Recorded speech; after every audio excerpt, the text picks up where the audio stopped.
नमस्कार. सर्व आलेल्या पत्रकार बंधू भगिनींचे स्वागत आणि आभारसुद्धा. नागरिक सोशल फाउंडेशनतर्फे ही आमची चौथी प्रेस कॉन्फरन्स आहे. तुम्हाला माहितीच आहे, कारण मागच्या काही प्रेस कॉन्फरन्सला आपण सर्वजण होताच. तर प्रत्येक प्रेस कॉन्फरन्समध्ये आम्ही एक विषय असा घेऊन येतो की साधारणपणे तो नॅशनल लेवलला बऱ्यापैकी इम्पॅक्ट करत असतो आणि त्याच्यामध्येच काही सुधारणा व्हाव्या ह्या आमची माफक अपेक्षा आहे. हे सगळं करताना आमचं म्हणणं अजिबात असं नाही आहे की आम्ही सांगितलेलं प्रत्येक सजेशन हे परफेक्ट आहे.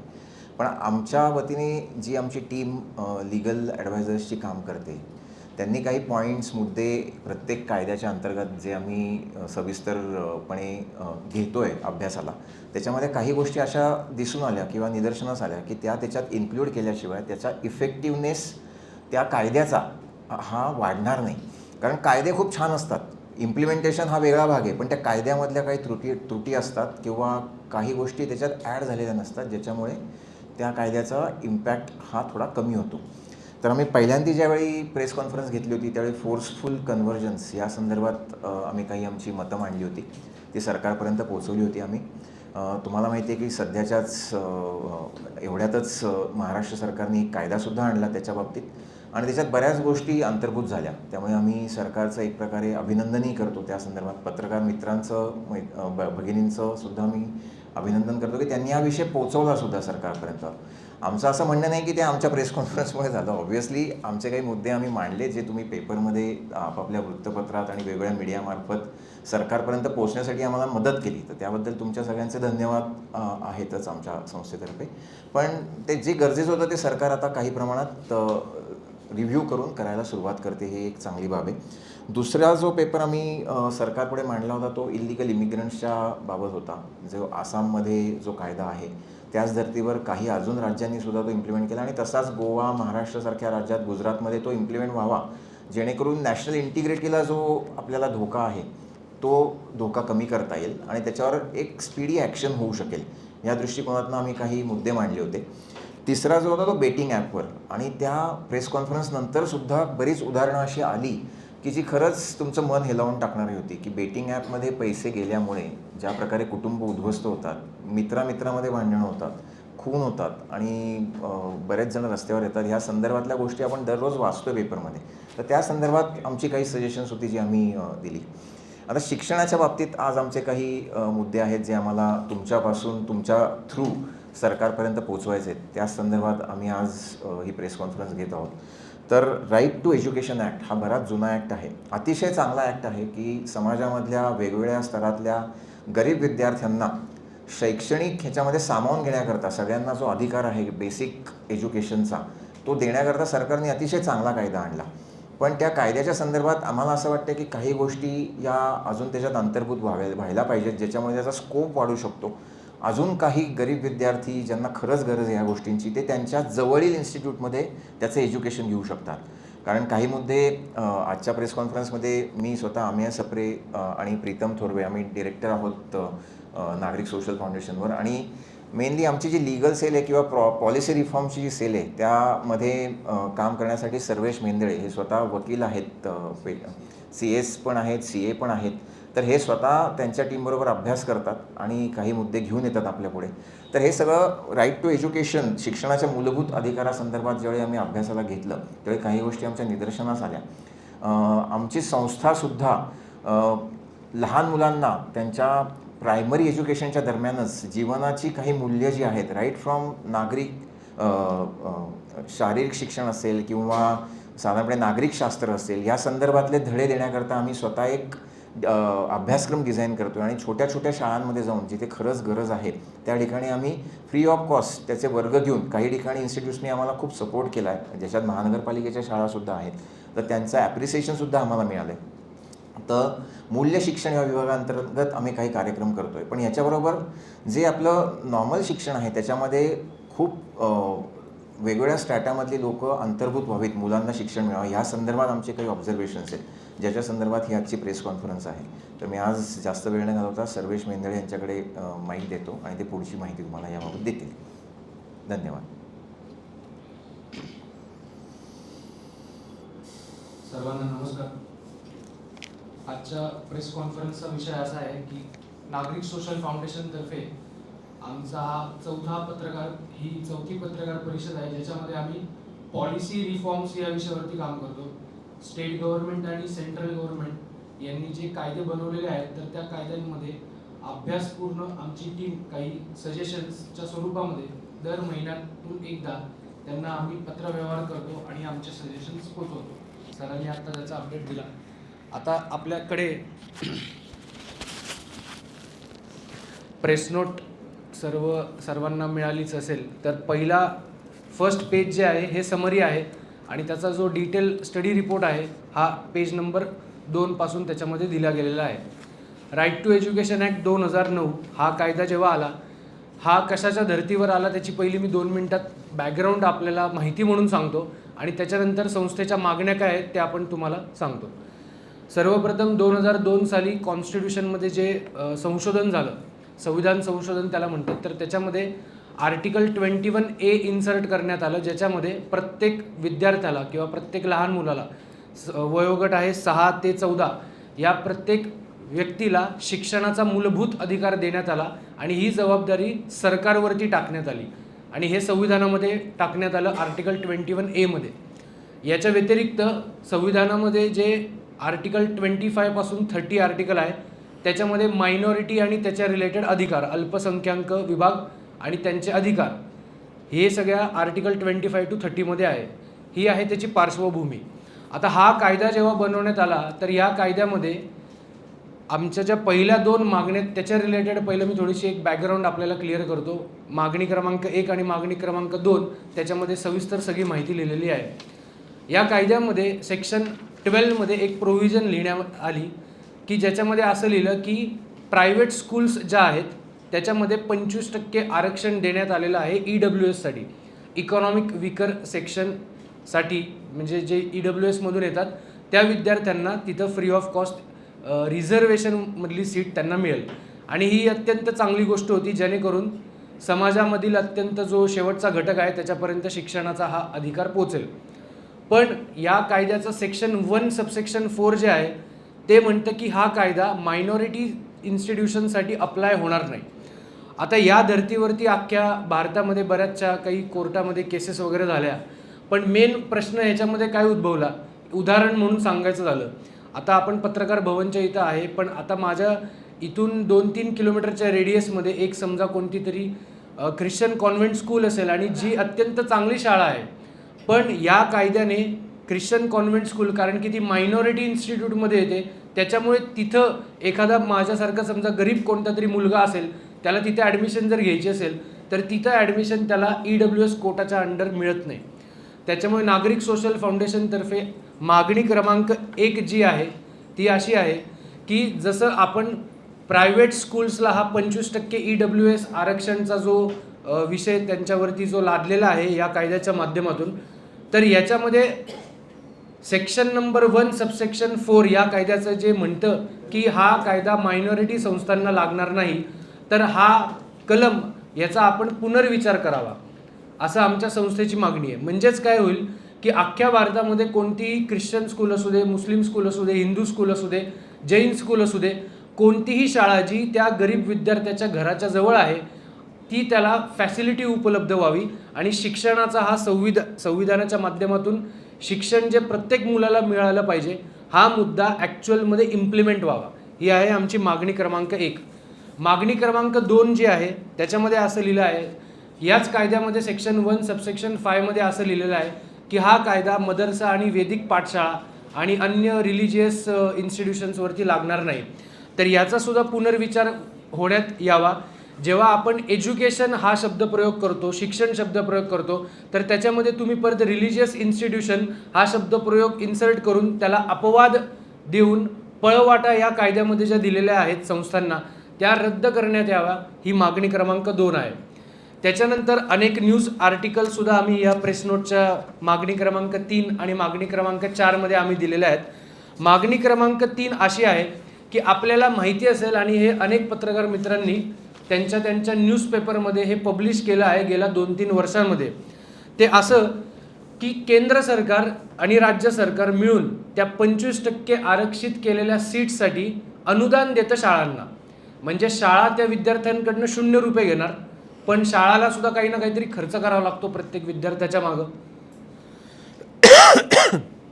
तर त्याचं अनुदान राज्य सरकार आणि केंद्र सरकार करणार असा नियम आहे या कायद्यामध्ये. चांगला नियम आहे. आता त्या नियमामध्ये एक ट्विस्ट कसा आहे की ॲक्च्युअल फी जी विद्यार्थ्याकडनं घेतली जाते दुसऱ्या विद्यार्थ्याकडनं किंवा अनुदान विच एव्हर इज लोअर. आता एक उदाहरण सांगायचं झालं तर सेवा सहयोग सारखी एक शाळा आपण एक उदाहरण घेऊया, इकडून जवळ आहे. त्याची फी आहे 1 लाख रुपये वर्षाची. EWSचा विद्यार्थ्याकडनं फी घेण्यात येणार 0 रुपये. आता 1 लाख बाकीच्या विद्यार्थ्यांकडनं फी घेतात, EWSच्या मुलाकडनं 0 रुपये घेतात. पण सरकार अनुदान जेव्हा देतं त्या विद्यार्थ्याच्या मागं तर ते 1 लाख रुपये देत नाही, तर ते साधारण 17,500 रुपयाच्या मागं देतं. नियम कसा बनवला आहे? ॲक्च्युअल फी किंवा अनुदान विच एव्हर इज लोअर असा नियम त्यांनी बनवलेला आहे. अनुदान देत नाही अशातला भाग नाही आहे, पण अनेक न्यूजपेपर आर्टिकल्समध्ये सुद्धा हे पब्लिश झालेलं आहे. हजारो शाळा, प्रायव्हेट स्कूल्स अनुदान टाईममध्ये मिळालं नाही म्हणून बंद पडलेल्या आहेत महाराष्ट्रामध्ये. त्याच्यामुळे नागरिक सोशल फाउंडेशनतर्फे आमची मागणी क्रमांक 3 अशी आहे की हे जे अनुदान सरकारने देणं हे सरकारला बंधनकारक आहे, पण बंधनकारक असल्यामुळे ते कितीही दिवसांमध्ये देतील, कितीही महिने, कितीही वर्ष लागलं तरी यांच्यावरती कंट्रोल कोणाचाच नाही असं चालणार नाही. कारण की आर्टिकल 21A नुसार संविधानामध्ये राज्य सरकार आणि केंद्र सरकारला जबाबदारी दिलेली आहे शिक्षण व्यवस्थितरित्या पोहोचवण्याची. पण तुम्ही अनुदान जर टाईममध्ये जर देत नसाल शाळांना आणि त्याच्यामुळे जर शाळा बंद पडल्या म्हणजेच तुम्ही शिक्षणाचा लॉस करताय. अजून एक सिमिलर प्रोव्हिजन इन्कम टॅक्समध्ये आहे. त्याचा रेफरन्स मी दिलेला आहे मागणी क्रमांक 3 मध्ये. इन्कम टॅक्स या कायद्यामध्ये अत्यंत इंटरेस्टिंग एक कलम आहे, सेक्शन 244A नावाचं. ते कलम काय म्हणतं की इन्कम टॅक्स डिपार्टमेंटला जर तुम्हाला रिफंड द्यायचा असेल आणि जर तो त्यांनी त्या ठराविक कालावधीच्या आतमध्ये जर दिला नाही तर इन्कम टॅक्स डिपार्टमेंटला त्याच्यावरती व्याज द्यावं लागतं. हे केंद्र सरकारनेच बनवलेलं इन्कम टॅक्स ॲक्टमधलं एक कलम आहे. म्हणजे लोकांचा पैसा जर सरकारने एक्स्ट्रा टाईम जर वापरला तर सरकारला सुद्धा त्याच्यावरती व्याज देणं बंधनकारक आहे. हे केंद्र सरकारने बनवलेला एक कायदा म्हणतोय. त्या धर्तीवरती या राईट टू एज्युकेशन ॲक्टमध्ये राज्य सरकार आणि केंद्र सरकारवरती जबाबदारी टाकण्यात यावी. जर राज्य सरकार आणि केंद्र सरकारने अनुदान टाईममध्ये दिलं नाही आणि ज्याच्यामुळे शाळा जर बंद पडल्या आणि विद्यार्थ्यांचं जर नुकसान झालं तर ते अनुदान व्याजासकट त्या शाळांना देण्यात यावं. कारण की आपण म्हणतो ना, एखादी पेनल्टी प्रोव्हिजन आपल्या डोक्यावरती जर नसेल तर आपण नीट पद्धतीने काम करत नाही आणि तो नियम सरकारला सुद्धा अप्लाय होतो. ही सरकारची जबाबदारी आहे की त्यांनी अनुदान टाईममध्ये द्यावं आणि या शाळांना बंद पडण्यापासून वाचवावं. मी न्यूजपेपर आर्टिकलच्या लिंकसुद्धा त्याच्यामध्ये दिलेल्या आहेत, ज्याच्यामध्ये शेकडो करोडो रुपयांमध्ये अनुदानाची थकबाकी ही राज्य सरकार आणि केंद्र सरकारच्या माध्यमातून आत्तापर्यंत झालेली आहे. या गोष्टीवरती सरकारने खूप जास्त सिरियसली विचार करायची गरज आहे. त्याच्यानंतर शेवटचं सजेशन, आत्ता आपल्याला माहिती असेल 1-2 महिन्यापूर्वीची न्यूज होती की कोणत्या डिस्टन्समध्ये तुम्हाला ॲडमिशन मिळणार. म्हणजे शाळेच्या 3 किलोमीटर रेंजच्या आतला विद्यार्थी त्या शाळेमध्ये येऊ शकतो, त्याला फर्स्ट प्रायोरिटी असते. असा नियम पूर्वी होता, तर आत्ताच्या सरकारने त्याला नियमाला चेंज करून तो 3 किलोमीटरचा क्रायटेरिया 1 किलोमीटरवरती केला. आता विचार करा, समजा ही एक शाळा असेल आणि 3 किलोमीटरचा क्रायटेरिया म्हणजे 3 किलोमीटरच्या आतला विद्यार्थी इथं येऊ शकतो, त्याला आपण पहिलं प्राधान्य देणार. पण सरकारने तो नियम चेंज केला आणि 3 किलोमीटरवरनं डिस्टन्स 1 किलोमीटरवरती आलं. आता याच्यामध्ये बराच वादविवाद झाला आणि अनेक शाळांनी सुद्धा प्रोटेस्ट केला, विद्यार्थ्यांनी सुद्धा प्रोटेस्ट केला या नवीन नियमाच्या विरोधात. नागरिक सोशल फाउंडेशनची मागणी क्रमांक 4 याच्यामध्ये अशी आहे, एक थोडासा आपण जनरल कॉमन सेन्स वापरूया. 1 किलोमीटर पॉप्युलेशन डेन्सिटी ही मुंबईमध्ये जी आहे ती धुळ्यामध्ये नाही आहे, जी पुण्यामध्ये आहे ती साताऱ्यामध्ये नाही आहे. पॉप्युलेशन डेन्सिटी मुंबईमध्ये जास्त आहे. तिथं 1 किलोमीटरच्या अंतरामध्ये तुम्हाला भरपूर विद्यार्थी मिळतील 1 किलोमीटरच्या आतमध्ये, कारण की पॉप्युलेशन डेन्सिटी जास्त आहे. तर जसं महानगरपालिकेचं ग्रेडिंग करण्यात येतं पॉप्युलेशनच्या आधारावरती, A+, A, B, C, D हे पॉप्युलेशनच्या आधारावरती ग्रेडिंग करण्यात येतं. तर तसं हा जो 1 किलोमीटर क्रायटेरिया जो सरकारने आत्ता नवीन आणलेला आहे, तर त्याच्यामध्ये तुम्ही पॉप्युलेशन डेन्सिटीनुसार ग्रेडिंग करा आणि ते ग्रेडिंग केल्यानंतर 1 किलोमीटर का 2 किलोमीटर का 5 किलोमीटर असंही होऊ शकतं की इथं समजा मी आत्ता सातारा शहरामध्ये बसलेलो आहे, 3 किलोमीटरच्या एरियामध्ये एक सुद्धा विद्यार्थी नाही आहे, असंही होऊ शकतं. कारण की तिथं डेन्सिटी वेगळी आहे, तिकडं पॉप्युलेशन पर स्क्वेअर किलोमीटर 10,000पेक्षाही खाली आहे. हेच तुम्ही मुंबईमध्ये जर गेले तर 1,00,000 पर स्क्वेअर किलोमीटरचं पॉप्युलेशन डेन्सिटी आहे. त्याच्यामुळे हा नियम जसा इतर गोष्टींसाठी तुम्ही ग्रेडिंग सिस्टीम करता पॉप्युलेशनच्या आधारावरती, तसं याही गोष्टीसाठी तुम्ही ग्रेडिंग सिस्टीमचा अवलंब करावा, अशी आमची मागणी क्रमांक 4 आहे. या 4 गोष्टी केल्यानंतर या लगेच जशाच्या तशा होतील अशी आमची काही अपेक्षा नाही आहे, पण या गोष्टींचा विचार व्हावा आणि जे भारताचं जे संविधान आहे आर्टिकल 21A मध्ये जे मुलांना जो मूलभूत अधिकार दिलेला आहे शिक्षणाचा, तो शेवटच्या विद्यार्थ्यापर्यंत चांगल्या 100% इफिशियन्सीने पोचावा, हे या पत्रकार परिषदेच्या माध्यमातून आम्ही राज्य सरकार आणि केंद्र सरकारला ऑलरेडी निवेदन पाठवलेलं आहे ईमेलवरती आणि हे फक्त लोकांसमोर हा सर्व विषय यावा याच्यासाठी ही आजची पत्रकार परिषद आम्ही घेतली.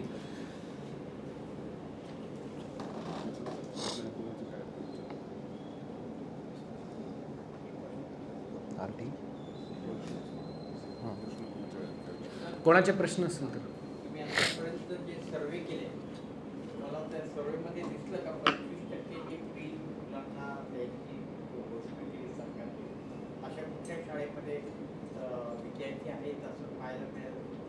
हो, आहेत ना. माझ्या स्वतःचे बहिणीचा मुलगा ज्या शाळेत आहे त्याच्या क्लासमध्ये 3 विद्यार्थी आहेत EWS आहेत.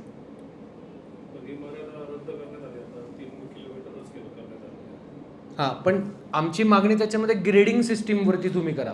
कदाचित सातारा कोल्हापूरमध्ये 5 किलोमीटर पण करावं लागू शकतं. आमचा जो 3 किलोमीटर 1 किलोमीटरचा जो क्रायटेरिया आहे तो सरसकट सगळ्या शहरांसाठी अप्लाय नाही होऊ शकत ना. ग्रामीण भागामध्ये जर तुम्ही गेले तर कदाचित 10 किलोमीटर रेडियस तुम्हाला द्यावा लागू शकतो. म्हणजे इथं जर शाळा असेल तर 10 किलोमीटरच्या आजूबाजूचा सुद्धा विद्यार्थी येऊ शकतो, अशी प्रोव्हिजन तुम्ही करणं गरजेचं आहे.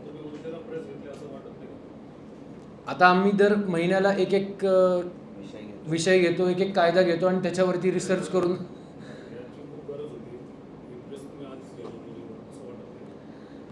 ठीक आहे, पण आता जसा अभ्यास होईल तसं तसं आम्ही गोष्टी निदर्शनास आणतो. विषय काय आला आता तो विधानसभेत आला विषय, ज्यावेळेस सिद्धार्थ शिरोळे आणि 2 आमदारांनी तो विषय उचलून धरला की 1 किलोमीटरची रेंज खूप आहे, कारण ज्या आपल्या भागांमध्ये वस्ती विभाग खूप आहे, वस्ती विभागाची डेन्सिटी खूप आहे, त्याच्यामुळे त्यांना शाळा जवळजवळच्या आहेत पण त्यांना त्यांच्याकडे वर्ग अवेलेबल नाही आहे किंवा त्यांच्याकडे तुकडे अवेलेबल नाही आहे. तर त्याचाच आपण त्यांनी जे सांगितलं डेन्सिटी ग्रेड जे आहेत ना महापालिकेच्या, त्या महापालिकेच्या ग्रेड्स जर ठरवल्या ना त्याची डेन्सिटी ठरवली तर सोपं होईल.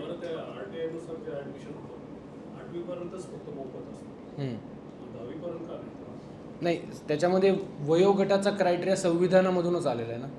6 ते 14 वर्ष वयोगट ह्याच्यासाठी फ्री एज्युकेशन असं संविधानामध्ये.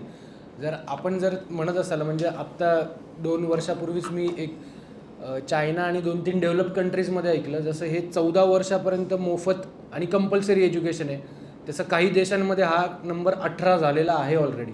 हे सुद्धा एक चांगलं सजेशन आहे, पण त्याच्यासाठी संविधान संशोधन करून तो क्रायटेरिया वाढवावा लागेल. 4 वर्ष.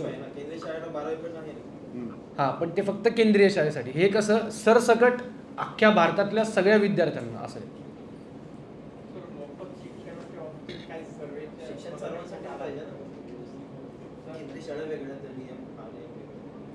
नाही, 6 ते 14 क्रायटेरिया सगळ्यांसाठी आणि ती एक्स्ट्राची फॅसिलिटी केंद्रीय शाळेने दिलेली आहे.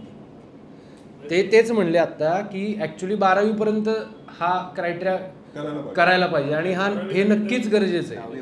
10वी पर्यंत केंद्रीय शाळांना डायरेक्ट अनुदान असतं, प्रायव्हेट शाळांचं ते म्हणाले जसे एखादी चांगली शाळा, आता समज कॅम्प एरियामध्ये गेलात, एक बेस्ट शाळा तिथे आहे, नाव घ्यायची गरज नाही पण आहे एखाद्या, तिथे जाता येत नाही कारण त्यांना RT लागूच होत नाही.